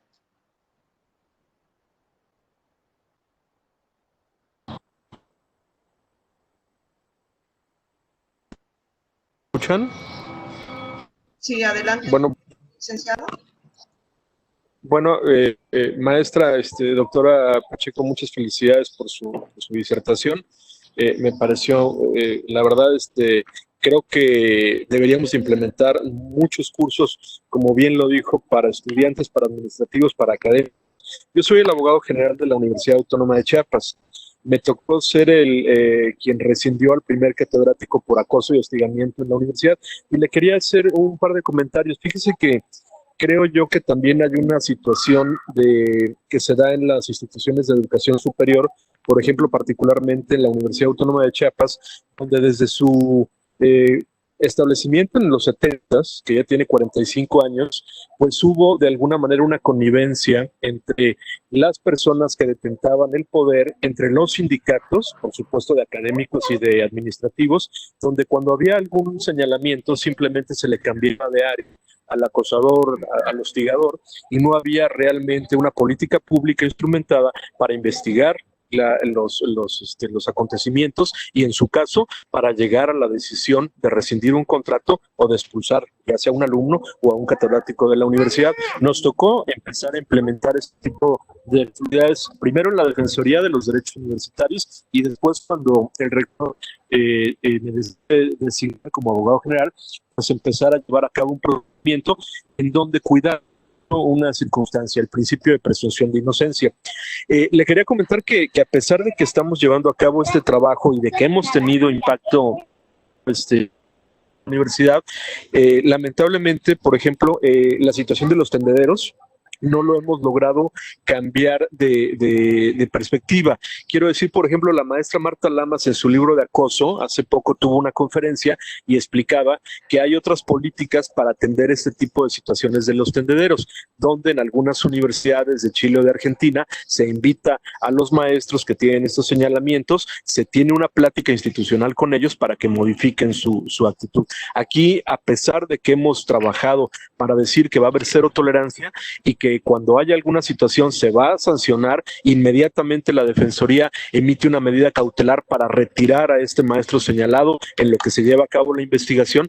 A pesar de eso, no hemos podido abatir estos tendederos y nosotros hemos insistido en que presenten su denuncia a las alumnas o las maestras que tengan este tipo de señalamiento y hemos dado pues evidentes muestras de prueba de que se va a llevar a cabo una investigación y se va a sancionar y que no nos va a temblar la mano para hacerlo. Entonces, en ese sentido, pues lógicamente sí quería dejar este comentario de que creo yo que debemos de buscar como instituciones atender, pero no estigmatizar, porque me parece que también los tendederos en ocasiones me preocupa que se anote por ahí el nombre de un catedrático que probablemente no es un acosador, no es un hostigador, sino que simplemente es un maestro que puede ser muy exigente en su curso y por ahí llegan y lo anotan.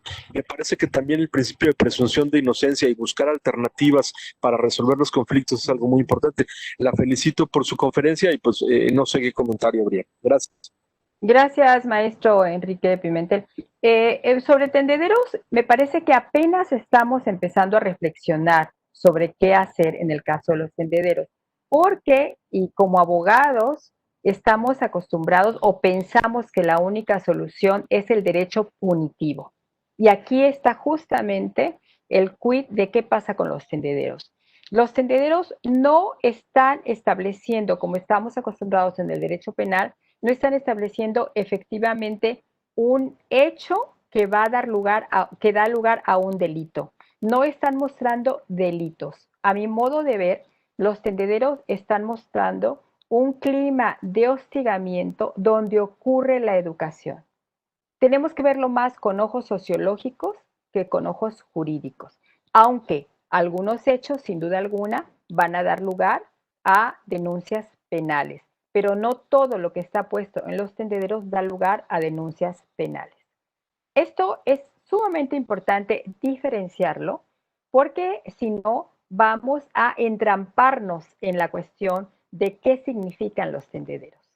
A mi modo de ver, los tendederos están mostrando el malestar de las estudiantes que vienen en ocasiones de hogares con violencia, que son violentadas en el transporte público, digámoslo así, y llegan a la universidad y otra vez se encuentran lugares donde se les violenta. Un maestro, por ejemplo, yo recuerdo una alumna que me dijo, mire maestra, el maestro fulanito de tal, me mandó un chat y me está invitando a tomar cerveza. ¿Es eso un delito? que el maestro invite a un alumno a tomar cerveza no es un delito, pero sí está mal visto en una relación maestro-alumno. Es un hecho que impide una relación armoniosa. ¿A qué va un estudiante a la universidad? Va a estudiar. Por lo tanto, los maestros, y aquí vinculo con la respuesta anterior, aquí vinculo, los maestros, las maestras tienen que saber específicamente qué conductas no tienen que hacer en las universidades, en general. ¿Qué conductas no son éticamente bien vistas? Si vieron el letrero que colgué ahí en un tendedero, pues obviamente los maestros, con esta libertad que les da la supremacía masculina, se atreven a decir cualquier cosa frente a las muchachas, y frente a las muchachas y a los muchachos. Se van generando entonces complicidades entre los hombres de distintas jerarquías, complicidades entre los hombres maestros con los hombres estudiantes, con los hombres administrativos, frente a una muchacha bonita que está pasando. Todos se ponen de acuerdo y le pueden silbar, decirle piropos, etc. Tenemos que ver hasta qué punto estas complicidades masculinas respecto de las mujeres presas, o sea, mujer que van a ir sobre de ella, podemos desarmarlas en torno a establecer otros climas de relaciones entre hombres y mujeres. Por eso es muy importante los cursos que podamos establecer para que se sepa muy bien lo que éticamente no está permitido. ¿Sí? Los chistes soeces, tan solo maestros, yo les pido, no demos lugar a chistes misóginos.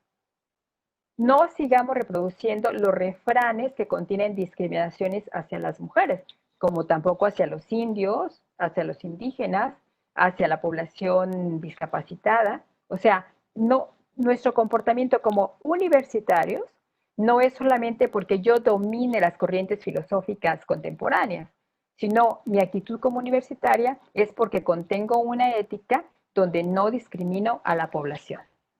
Entonces, en síntesis, no todo lo que está anotado en los tendederos es un hecho que merece una pena jurídica, pero sí nos muestra un malestar. Por eso las universidades tienen que hacer políticas sobre esto, para que cesen estos ambientes donde la educación no puede ser posible.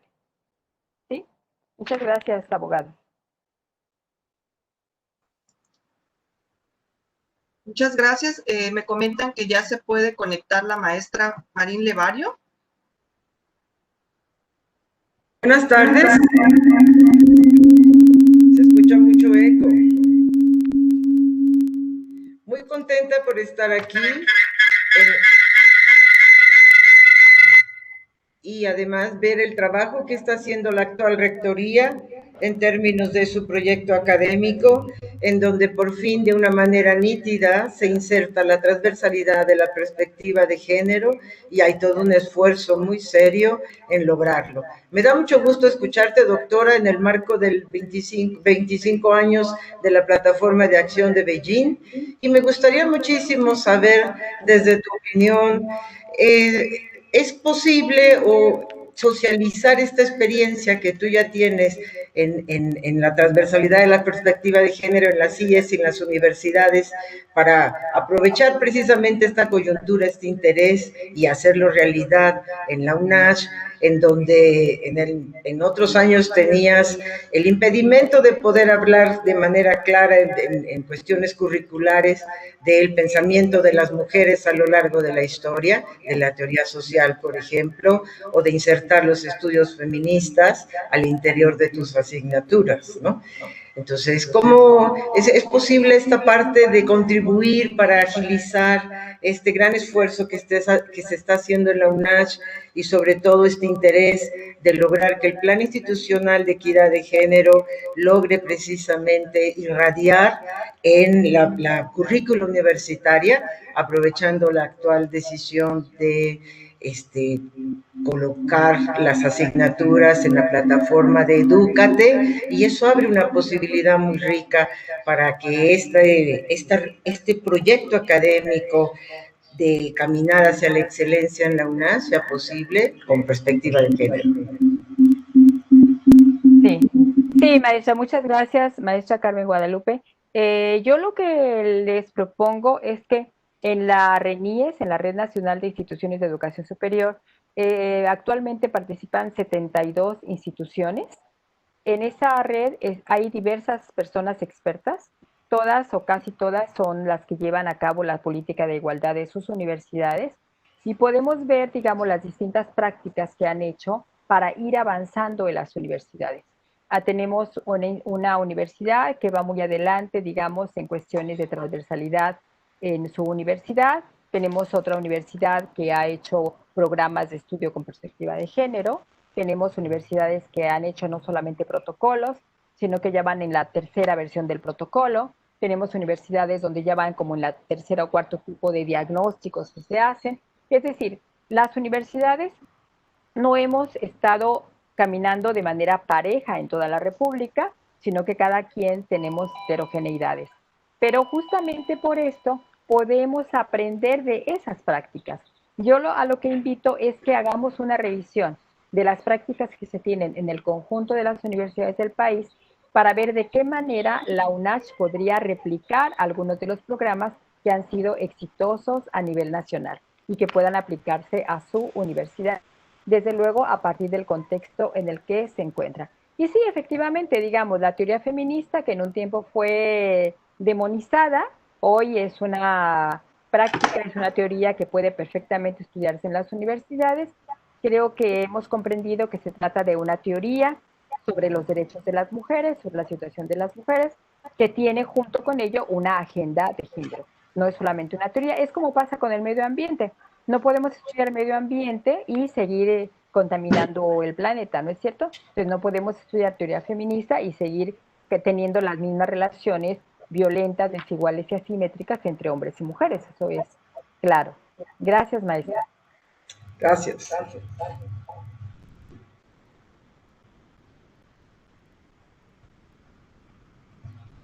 Pues muchas gracias, doctora Lourdes.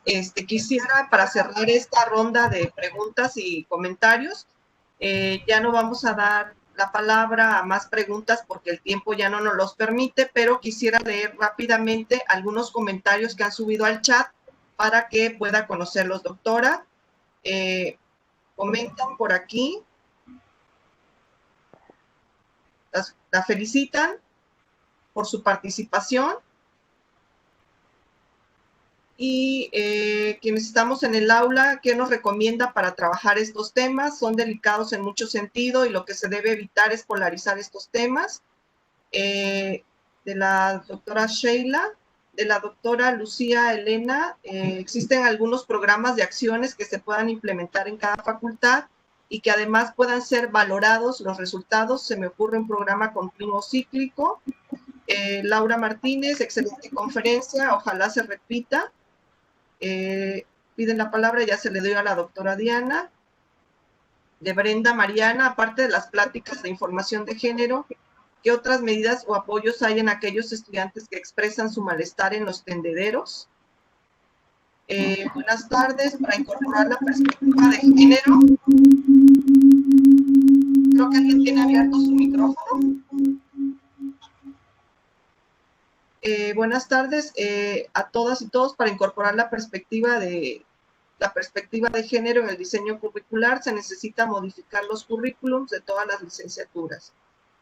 En la jurisdicción de la universidad existen sanciones para este tipo de acciones no neutras, discriminatorias, y hostigamiento previo al envío del caso de maestros a la jurisdicción.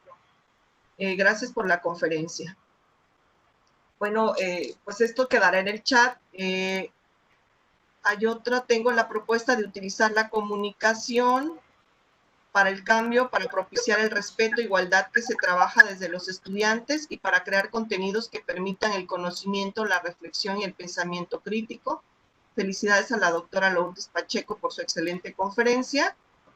Y de Jorge Cuello, el impacto del tema en la alineación con el ICE 2030. Pues sin duda, doctora, quedarán en el chat igual y más adelante tengamos la posibilidad de poder compartir con las personas que nos escriben algunas de sus respuestas. Y bueno, vamos al cierre porque sin duda el tema es muy importante y de suma relevancia para todo el trabajo universitario que se hace en la UNACH, pero pues tenemos espacios determinados por el tiempo, así que agradecemos la participación de la doctora Lourdes Pacheco Ladrón de Guevara, que nos ha llevado por un maravilloso recorrido a través de la historia de las mujeres y las olas del feminismo, que sin duda nos da cuenta de toda la estructura patriarcal que hoy se ve realmente enmarcada en estas violencias que vivimos las mujeres, ¿no?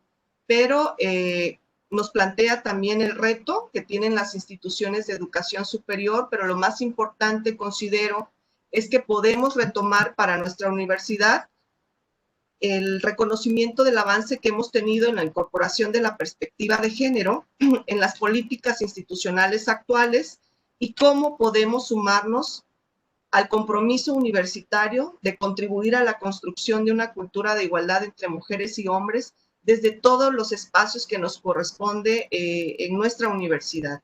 Es decir, el compromiso también tiene que salir de nosotras y nosotros como parte de la comunidad universitaria, y qué mejor que poder enrocar estas políticas con el quehacer universitario. Muchas gracias, doctora. Y para cerrar este evento, quisiera ceder la palabra al licenciado Sergio Serrano Alfaro, quien dará un mensaje de despedida y luego le cedemos la palabra. Sí, está bien. Adelante. No, está bien. ¿Sí?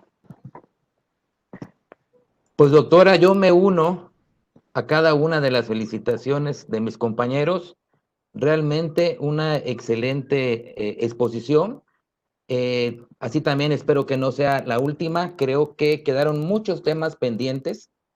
Actualmente nosotros, doctora, le comento brevemente y a todos los compañeros, ¿sí? En esta administración rectoral se han tratado de hacer políticas, o se está caminando con diversas políticas.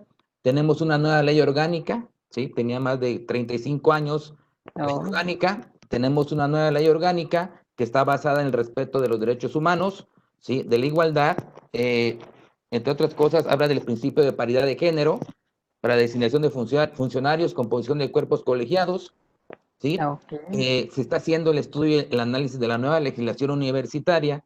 Tenemos un programa y un protocolo contra la violencia, el hostigamiento, el acoso y la discriminación desde el año pasado, y donde se han iniciado un sinnúmero de procedimientos, y como bien dijo el abogado general, se han determinado sanciones a los presuntos agresores, se han dictado una medida de medidas precautorias a favor de las víctimas, ¿sí? Entonces, vamos trabajando en eso, ¿no?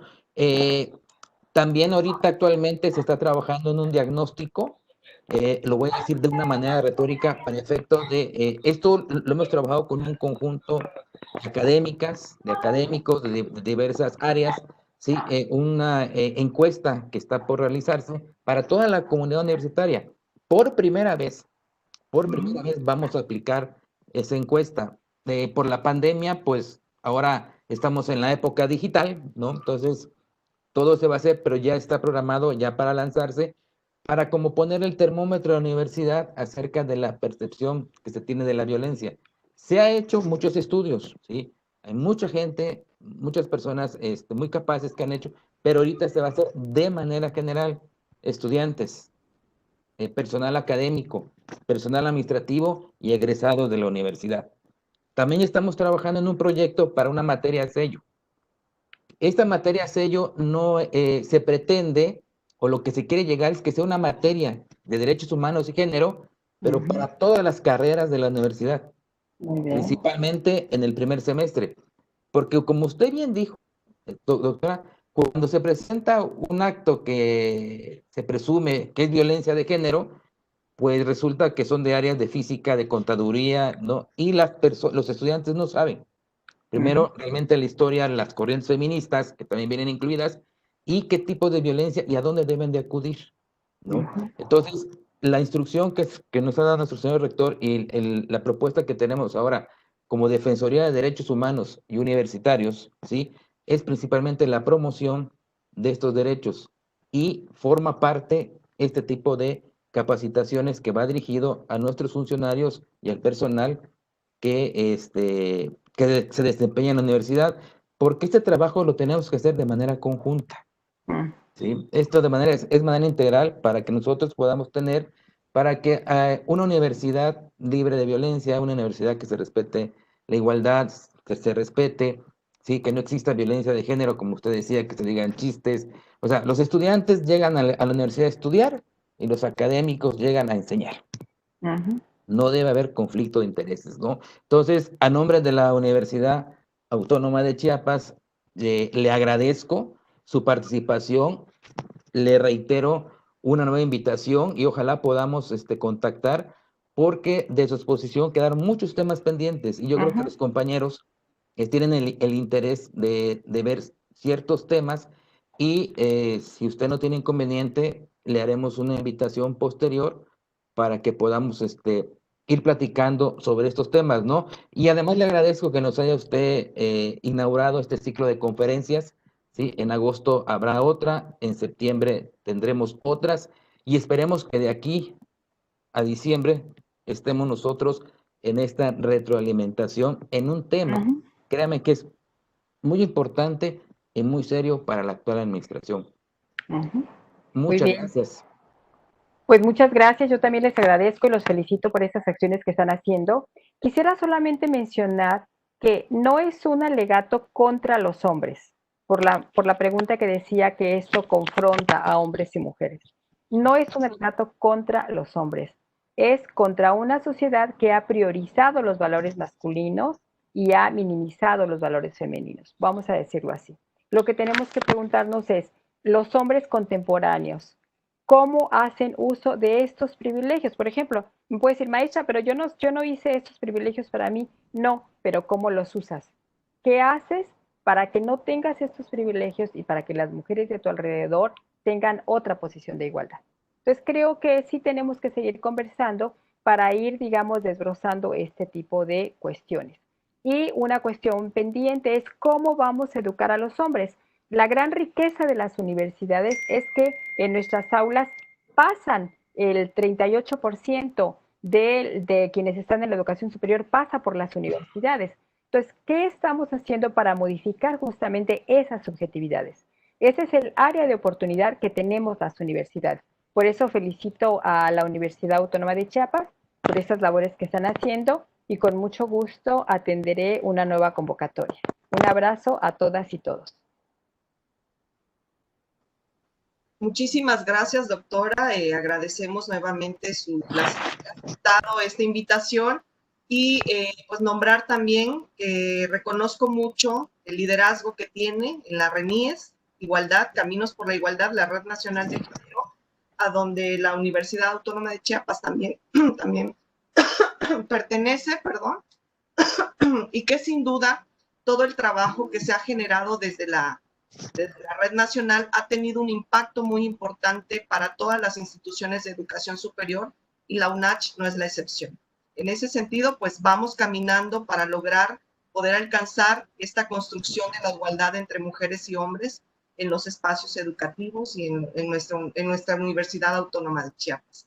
Pues muchas gracias. Hoy tuvimos una participación de aproximadamente 230 personas, entre directivos, docentes y personal de las dependencias de la Educación Central. Agradecemos pues la participación del rector y de todas las personas que hoy nos acompañaron.